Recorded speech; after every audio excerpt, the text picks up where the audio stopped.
Bismillahirrahmanirrahim. Assalamualaikum warahmatullahi wabarakatuh. Selamat pagi anak semuanya. Semoga semuanya dalam keadaan sehat dan dalam lindungan Allah Subhanahu wa taala. Amin Allahumma amin. Baiklah anak-anak semuanya, pesan pertama, jaga kesehatan, jaga protokol kesehatan, kemudian jaga sholat 5 waktu. Baik anak-anak semuanya, dalam kesempatan kali ini kita akan mempelajari pada materi Al-Quran Hadis kelas 11 pertemuan yang kedua. Materi yang pertama adalah ayat-ayat Al-Quran tentang tanggung jawab, yang dalam hal ini dijelaskan di dalam surah Al-An'am ayat 70. Wa daril ladina takhudhu dinahum la'iba wa lahwa wa kharajhumul hayatud dunya wa dzakir bihi an tubsara nafsum bima kasabat laysa laha min dunillahi waliyyun wala syafi' wa in ta'dil kulla 'adli la yu'khad minha ulaika alladhina ubsiru bima kasabu lahum syarrabu min hamimin wa 'adzabun alimun bima kanu yakfurun. Dan tinggalkanlah orang-orang yang menjadikan agama mereka sebagai main-main dan senda gurau, dan mereka telah ditipu oleh kehidupan dunia. Peringatkanlah kepada mereka dengan Al-Quran agar masing-masing diri tidak dijerumuskan ke dalam neraka karena perbuatannya sendiri. Tidak akan ada baginya pelindung dan tidak pula pemberi syafaat selain daripada Allah Subhanahu wa taala. Dan jika ia menebus dengan segala macam tebusan pun, niscaya tidak akan diterima itu daripadanya. Mereka itulah orang-orang yang dijerumuskan ke dalam neraka. Bagi mereka disediakan minuman dari air yang sedang mendidih dan azab yang pedih disebabkan kekafiran mereka terdahulu. Nah, dalam kandungan ayat ini dijelaskan bahwasanya yang pertama, perintah untuk berpaling daripada orang-orang yang menjadikan agamanya sebagai permainan senda gurau dengan memperolok-olok dan meremehkan ajaran agama. Jadi kita diperintahkan untuk menjauhi, karena bila kita tetap menanggapi orang-orang yang seperti itu, maka kita tidak ubahnya hal seperti yang mereka lakukan kepada kita. Karena ketika kita memperolok-olok agama mereka, sama halnya kita memperolok-olok agama kita sendiri. Maka dari itu, jangan didekati orang-orang yang seperti itu. Kemudian yang kedua, perintah kepada Rasul untuk memberikan peringatan kepada kaumnya dengan ayat-ayat Al-Quran agar mereka tidak termasuk ke dalam api neraka karena perbuatannya.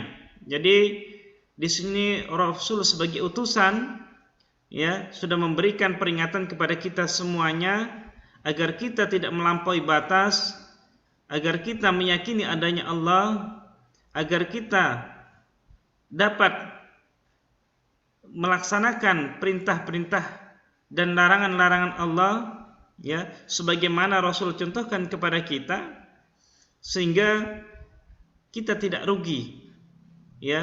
Kemudian Rasul pun ketika memberikan contoh kepada kita, kita laksanakan dengan sebaik-baiknya, yakni dengan melihat daripada sunnah-sunnahnya. Kemudian Allah kelak yang dapat memberikan pertolongan kepada umat manusia agar terhindar daripada api neraka. Karena tidak ada satupun pertolongan yang dapat menolong manusia ketika pada hari kiamat kecuali Allah Subhanahu wa taala. Kemudian orang-orang yang meremehkan ajaran agama yang didakwahkan Nabi Muhammad akan mendapatkan azab di neraka. Mereka disediakan minuman, air mendidih dan azab yang sangat pedih akibat kekafiran mereka. Jadi bagi mereka orang-orang yang tidak mau mengikuti daripada ajaran Nabi Muhammad, yaitu mengesahkan Allah, mentauhidkan Allah, beribadah kepada Allah, maka azab itu akan disediakan di dalam neraka bagi orang-orang yang benar-benar tidak mau mengikuti daripada ajaran Nabi Muhammad SAW, yakni dengan disediakan air mendidih dan azab yang sangat pedih bagi orang-orang kafir. Kemudian ayat yang selanjutnya dijelaskan dalam surah An-Nisa ayat 36, wa'budullaha wa la tusyriku bihi syai'a wa bil walidaini ihsana wa bidil qurba wal yatama wal masakin wal jari dil qurba wal jaril junubi was sahibi bil jambi wa ibnis sabil wa ma malakat aymanukum innallaha la yuhibbu man kana muhtalan fakhura. Dan sembahlah Allah dan janganlah kamu bersekutukannya dengan sesuatu apapun, dan berbuatlah baiklah kepada kedua orang tua, karib kerabat, anak-anak yatim, orang-orang miskin, tetangga dekat dan tetangga jauh, teman sejawat, ibnus sabil dan hamba sahaya yang kamu miliki.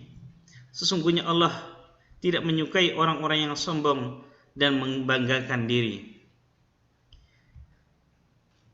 Kandungan dalam surah An-Nisa ayat 36 diantaranya adalah perintah untuk menyembah Allah, karena Allah lah yang menciptakan manusia, memberikan rezeki dan memberikan segala karunia kepada semua manusia. Wa huwallazi khalaqas samawati wal ardh, dan dialah Allah yang menciptakan langit dan bumi. Maka sepatutnya lah bagi kita seorang hamba untuk melihat daripada tujuan Allah itu menciptakan manusia. Wa ma khalaqtul jinna wal insa illa liya'budun. Tidaklah aku menciptakan manusia dan jin melainkan untuk beribadah kepadaku. Maka sepatutlah manusia itu menyembah daripada Allah dan tidak menyembah selain daripada Allah Subhanahu wa taala. Kemudian larangan mempersekutukan Allah dengan sesuatu apapun, ya. Artinya apa? Kita dilarang, ya, dilarang wala tusyriku billah, ya. Jadi jangan sampai kita ini menduakan Allah, mempersekutukan Allah, ya, dengan segala sesuatu apapun. Karena perbuatan itu termasuk perbuatan syirik, ya, dan syirik itu merupakan daripada dosa besar. Kemudian yang selanjutnya perintah berbuat baik kepada kedua orang tua, kerabat, anak yatim, orang miskin, tetangga dekat, tetangga jauh, teman sejawat, ibnu sabil dan hamba saya yang dimiliki agar mereka terbebas dari kesulitan, ya. Jadi jangan sampai kita ini tidak berbuat baik kepada orang tua, kerabat, kepada teman, kepada tetangga, karena hakikatnya manusia hidup bersosial itu membutuhkan satu sama lain. Tak dapat manusia itu hidup sendirian dan tidak memerlukan orang lain, mustahil. Karena Allah menciptakan manusia, ya, itu berbangsa-bangsa, bersuku-suku agar mereka saling mengenal, ya, membantu satu sama lain untuk memenuhi kebutuhan mereka masing-masing, ya. Kemudian yang selanjutnya adalah larangan berperilaku sombong, karena tak pantas kita ini manusia ketika kita berbuat sombong, karena sombong itu adalah pakaian Allah. Ketika Allah sombong itu wajar karena itu hak Allah. Tetapi ketika manusia sombong, nauzubillah, ya, karena itu bukan hak manusia dan tak sepatutnya manusia itu untuk sombong, apalagi membanggakan diri. Tak ada yang perlu kita banggakan, ya. Semuanya kita ini adalah milik Allah, ya. Kullu nafsin dha'iqatul maut, semuanya akan mati, ya. Innalillahi wa inna ilaihi rajiun. Kita ini hanya milik Allah dan pasti akan kembali kepada Allah. Jadi tak ada yang perlu kita sombongkan, tak ada yang perlu kita banggakan sampai dengan mempunyai sifat ujub, membanggakan diri, ya, sombong terhadap apa yang kita miliki, baik itu kekuasaan, ilmu, kemudian kekayaan dan sebagainya. Karena hal itu tidak menjadikan mulia di hadapan Allah, ya. Karena yang menjadikan mulia di hadapan Allah adalah ketakwaan. Inna akramakum indallahi atqakum. Ya, jadi yang paling mulia di sisi Allah adalah orang-orang yang bertakwa. Selanjutnya adalah Quran surat Hud ayat 117 sampai dengan 119 dikatakan wa ma kana li rabbuka liyuhlikal qura bidulmi wa ahluha muslihun walau syaa rabbuka laja'alan nasa ummatan wahidah wala yazaluna mukhtalifin illa man rahima rabbuk walidzalika khalaqahum wa tammat kalimatu rabbika la anna jahannam minal jinnati wan nasi ajmain. Dan Tuhanmu sekali-kali tidak akan membinasakan negeri secara zalim sedang penduduknya orang-orang yang berbuat kebaikan. Jikalau Tuhanmu mengendaki, tentu Dia menjadikan manusia umat yang satu, tetapi mereka senantiasa berselisih. Kecuali orang-orang yang diberi rahmat oleh Allah, dan untuk itulah Allah menciptakan mereka. Kalimat Tuhanmu, keputusannya telah ditetapkan, sesungguhnya aku akan memenuhi neraka jahanam dengan jin dan manusia yang durhaka semuanya.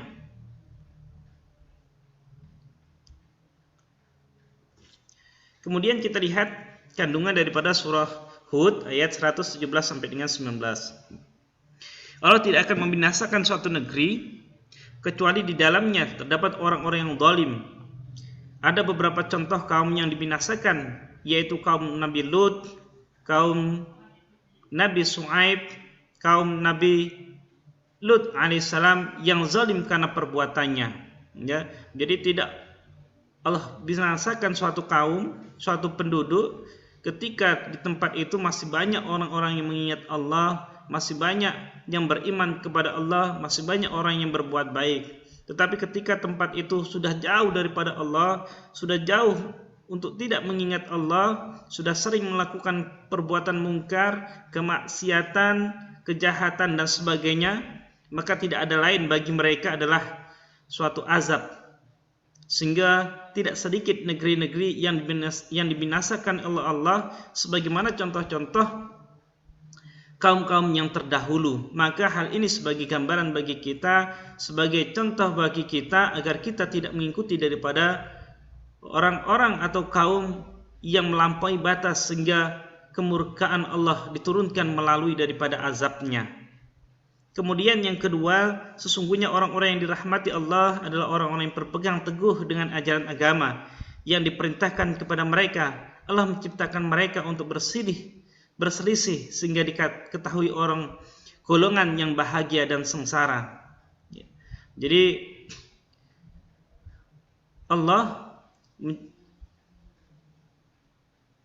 adalah dimana sesungguhnya orang-orang yang dirahmati Allah adalah orang-orang yang berpegang teguh terhadap ajaran-ajaran agama.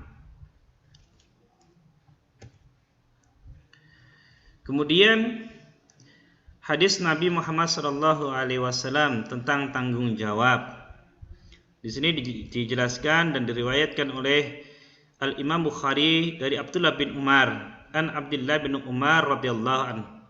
Anna Rasulullah sallallahu alaihi wasallam qala ala kullukum ra'in wa kullukum mas'ulin ar-ra'iyah fa imamul ladzi 'alan nas rahi wa huwa mas'ulin ar-ra'iyah wa akhir ayat.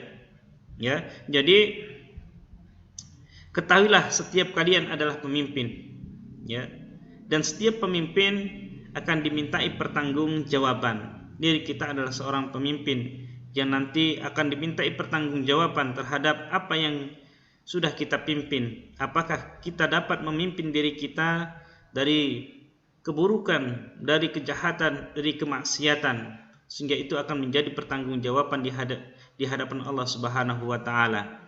Kemudian ketika kita diberikan amanah, maka itu pun akan dimintai pertanggungjawaban. Sampai umur kita diminta pertanggungjawaban.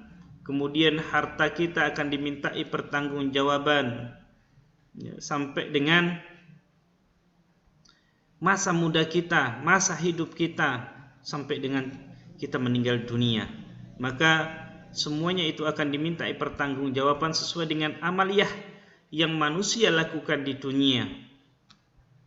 Jadi apabila manusia itu melakukan perbuatan baik, maka akan diberikan imbalan yang baik, pahala yang besar. Dan apabila manusia itu melakukan kemungkaran, kemaksiatan, dan kerusakan, maka Allah akan memberikan azab yang pedih. Kemudian hadis Bukhari dan Muslim mengatakan an Abi Hurairah radhiyallahu an qala sami'tu Rasulullah sallallahu alaihi wasallam hakul muslim 'alal muslim, haknya orang muslim terhadap muslim, khamsun itu ada 5. Ratus salam wa iyadatul marid wa tiba'ul janaiz wa ijabatud da'wah wa tasmitul 'atis. Jadi kewajiban seorang muslim terhadap orang muslim lainnya itu ada 5. Yang pertama adalah menjawab salam. Jadi hukum menjawab salam itu adalah wajib. Kemudian menjenguk yang sakit, menjenguk kerabat, tetangga yang dekat, ya. Kemudian mengiringi jenazah, menguburkan, kemudian memandikan, mensolatkan, itu adalah hak seorang mukmin, maka itu hukumnya wajib, walaupun wajib kifayah, ya. Kemudian memenuhi undangan, jadi memenuhi undangan itu hukumnya adalah wajib. Kemudian mendoakan orang yang bersin, ketika ada sahabat, ada kawan, ada saudara ketika bersin, maka kita doakan ya harmukallah bagi dia laki-laki, kemudian perempuan ya harmukillah. Kemudian pun harus menjawab, ya, ketika dia mendengar daripada doa yang disampaikan oleh saudara, teman dan sebagainya. Ya hadikumullah, ya. Sekian pembahasan kita pada kesempatan kali ini, semoga bermanfaat. Terima kasih, salam sukses selalu. Kemudian silahkan kerjakan uji kompetensi nomor 1 sampai dengan 15 dan esai bagian C 1 sampai 5 pada bab 8. Kemudian dikumpul hari Senin tanggal 15 Februari di perpustakaan. Demikian, terima kasih. Mohon maaf, wallahu alam. Billahi taufiq wal hidayah. Assalamualaikum warahmatullahi wabarakatuh.